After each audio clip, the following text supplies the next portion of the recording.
I want you to have a look at that picture. Just really look at it. What do you see in it? What does it say to you? What does it say? What's it telling you? Community. What else is it showing? Enthusiasm. Diversity. Achievement. Family. All right. So what if I tell you that that photo was taken on the 21st of February 2009? And if I tell you that over 60% of those people in that photo lost everything they had on February the 7th, 2009, sort of says something's going on there. Because on February the 7th, 2009, Flowerdale was the last town that was hit in a major way. So on Black Saturday, there were 3 towns that were absolutely smashed: Kinglake, Marysville and Flowerdale. 224 homes were lost in Flowerdale, 13 people died. And what sort of happened after that? So this isn't about the CFA, this is about a community who said, we've got a problem and we've got to solve it ourselves. Because what frustrates me in life is that, and I think it's a massive problem in Australia and the rest of the world, is as soon as something goes wrong, they've got to fix it, the government. You know, like, great, we've changed the light globes, now you go and have 150 countries work out how to solve climate change in Copenhagen. Ridiculous. We've got to own our outcomes, and when something's important to us, we've got to do something about it. Because when there is no they, you are the they. We are the they. We've got to say, what are we going to do about this? Because when you're faced with that, and that's what's left of your town, and there's no one else, because the other great thing about Flowerdale was that no emergency service came into Flowerdale, which is 70 k's from Melbourne, until the 11th of February. Okay? There was no they. There was no one else. It was just the locals. And the other thing was the town was still on fire. The CFA had got called out earlier that day and went to the other side of the mountain, couldn't get back. So, and a group of, there was one CFA guy left in the town. As it was hitting, he went to the pub where everybody had sort of gathered. Every town had an Alamo, and at Flowerdale it was the pub, and said, this is out of control. We're not going to be able to stop it. Get out. And led a convoy of those people who were there out of town. Except there were 8 people there, led by the publican Steve Phelan, who said, Steve said, I'm not going. I'm not going to let this town burn down. Another guy called Stolesy said, nor am I. So the 8 of them stopped and waited for the fire to come. But as the fire hit the southern part of the town, people started evacuating back to the pub and there was chaos. But they stood up, and there's a guy particularly that you'll see called Stolesy, who, unassuming bloke who showed some amazing leadership. But let you see for yourself. That'll theoretically play. There's not much left in Flowerdale. Fire has flattened almost all of it. But after seeing so many lives and homes destroyed, these mates are fighting back. Coloured right, there's a big plume of smoke coming up. Go, Rick. Let's go, boys. The back one, let's got to go. We're out of here. They've had no formal training. These are just ordinary blokes battling the firestorm as best they can with what they can. Everyone here knows what the plan is, don't we? Yep. It's going down really fast next to the mate's house. Turn all the vehicles around, please, and face them that way. Right, we'll put it out there before it gets into that forest. There's enough of the blokes here. We'll stop this at this road here. We'll stop it at this road. Ever done anything like this before, fighting fires? First time. Scary? We don't want to do it again. Shane Burke has already lost That's my his brother-in-law home. and sister-in-law. He's not about to let it happen to anyone else. It's claimed everybody. You've been down that end of town. It's a war zone, so, you know, we're the lucky ones. We're alive. Brett Stiles saved his and still wants to fight. Pretty brave man, battling fires with a broken leg. No, I'm not brave. No, we're just here doing what we can to, help save the community. They've battled much bigger blazes to save Flowerdale's pub, community centre and school, but they're worried this spot fire could turn ugly if the wind changes. The reason we need to contain this road is because this is where we're getting our water from. That's important to us. That's our filling spots. Suddenly, it does. Is that you? No, this is not under load.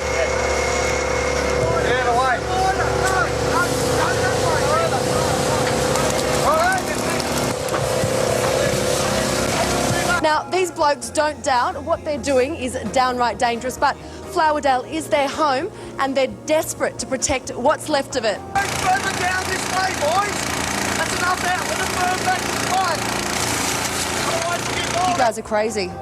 We're not crazy. We're not crazy. We're just trying to save this bit of the valley here, that's all. Because if it gets in, you've got huts and sheds, and again, it goes straight into the valley where we've already been fighting it. So we've got to save that valley, which is, again, that's the school, the hall, the pub, that little bit of area.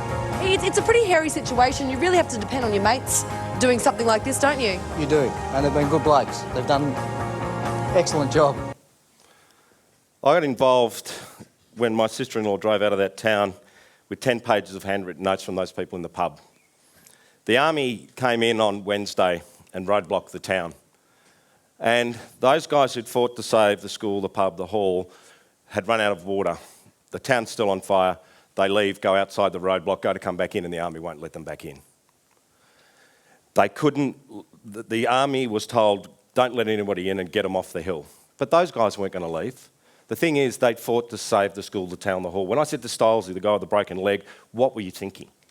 He said, mate, I knew if the school, the hall, the pub went, that this town would never come back. And that was something I was prepared to put my life on the line for. And when you get that sort of commitment in a community, amazing things can happen. But I'm a web guy. I live in Melbourne. My sister-in-law and brother-in-law were there. I looked at this, and between the sort of hysterical sobs of my sister-in-law, I just started to get angry.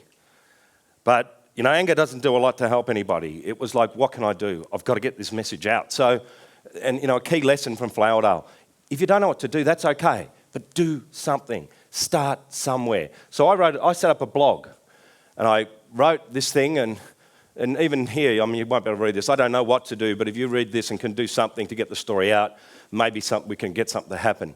So I put that up there. I tweeted it out. I asked some of the friends of mine who were big Twitter heads to push it out as well. And then suddenly, half an hour later, I'm on the radio on 3OW. The Red Cross is talking to me, and things started to happen. But you know, that sort of spirit that got out there, and this sort of became something that just went beyond it. The other thing was that on the 19th of February, there was a guy, John Burgess, who'd been out of town. He came back and had a look at what was going on. That is how we ran Flowerdale. It's like sort of Twitter in real life. You would just turn up to that pub, stand out there, and within 2 or 3 minutes, people would say, Pete, we need some more computers down there. Pete, we've run out of diesel. Pete, we've got no sausages for the temporary village. And that's how we ran. But we went out to the media and said, you know what? We don't blame anybody here. Everyone's overwhelmed, but we're going to do it ourselves. And the first thing we said we're going to do is we're going to build a temporary village, because the biggest thing that you face, and even somebody talked about it this morning, this notion of if you own your own recovery, if the community stays together, you'll come out of this strong. So we said we're going to do it ourselves. And if you want to get on board, fantastic, but if not, we don't really care. The other thing was, and this is sort of goes back to this theme of thinking way beyond, Burjo, there's this age thing, there's Stylesy in the background. Burjo said, you know what? There's no model for what to do here. There is no model. So on the 19th of February, he's saying, but what we think we can do, we're smart enough around here and we're well connected enough around here that we're going to create a model for other victims of disasters. I mean, I look at it and think, what were we thinking? How were we thinking like that? But it was sort of, I don't know, it's the best experience I've ever had in my life. But the thing was, we were determined that what we learned and what happened to us, we were going to teach others about how they could do something about it.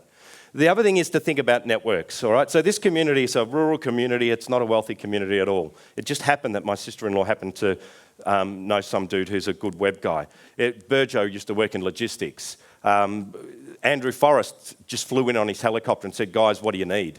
Everyone else was saying, this is what we're doing. Forrest flies in and says, what do you need? We need accommodation. 15 dongers, mining huts are on their way. We've got all these clothes sort of look like sort of an op shop on steroids, but we've got no laundry. A laundry's on its way. And that laundry became the biggest, most important piece of community infrastructure, and still is today, because that became the gathering place. We decided that we really needed to get close to people. So John Cantwell, who's now running Afghanistan with the Australian contingent in Afghanistan, was the initial guy in Vibra. We created a network with him. I happen to be mates with Peter Cosgrove. Don't ask me how, but weird things happen. because he's clearly the best disaster guy in the country, he did Cyclone Larry and he did the reconstruction of Timor. You know, I rang him and said, mate, can you come down? And he said, I've been hassled, but I'll come down for you guys. And what he told us and what he taught us in those sort of few hours that he spent in the town was invaluable. And this guy at the end is a guy called Billy Price. Billy is a Peggy on building sites. He's sort of the guy who runs around and does the sandwiches and gets the cups of tea. He's a communicator, but he's a very staunch unionist. We built a village on a cricket ground with no water, no electricity, no comms, nothing. Billy, I'll get the plumbers union to do the water. I'll get the electrical trades union to come and do this. The networks that these people have, you know, the power that we've got through networks is amazing. And the thing is, use the networks. The other thing was we set an impossible goal. We basically said, we're going to build this temporary village. Never been done before in Victoria or Australia as far as we know.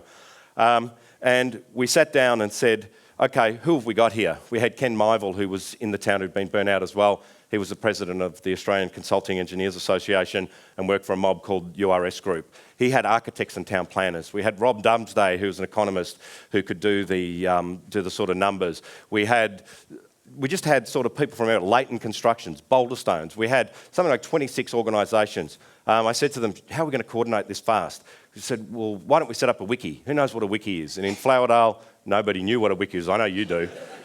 Jesus Christ. I said, do you know what Wikipedia is? He knows what it is. They didn't know what Wikipedia is. I'm like, my God, Lee fever, wiki's in plain English. 3 minutes later, they knew what a wiki was, and we used this wiki to coordinate the way we did the village. We developed a business plan which was fully drafted, costed, 3D models, the works, in about 10 days, and we handed it over to John Brumby and Christine Nixon, and our mate Bill Shorten's in the background there, wrapped up in a big red fire truck. Brumby said to me, do I have to read this? I said, no, mate, you just have to fund it.